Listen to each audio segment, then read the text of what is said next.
balo bo'lding sen menga, xush bo'ldim dema, qancha yaxshisan yana, senga ishonmayman. Nima ish qilabsan sen, ha sen yana, kimga ketding sen yana, sen boshimga balo bo'lding sen menga, xush bo'ldim dema, qancha yaxshisan yana, senga ishonmayman.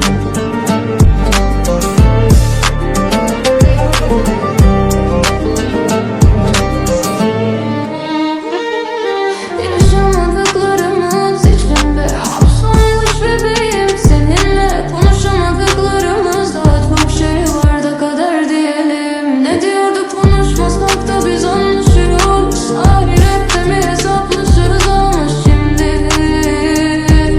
denk gelirsek selamlaşırız.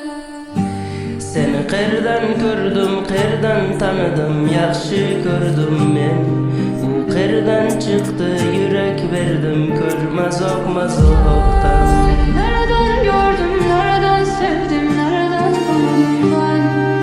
Nereden çıktı mutluluk işte bak durup dururken? Ne yapıyorsun mesela? Ah mesela kiminlesin ki şu an?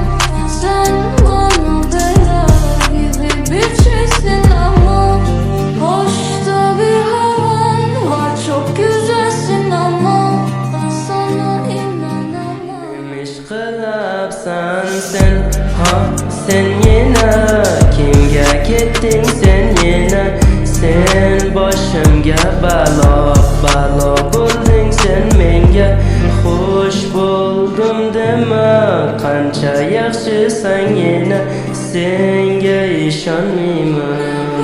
Nima ish qilabsan sen,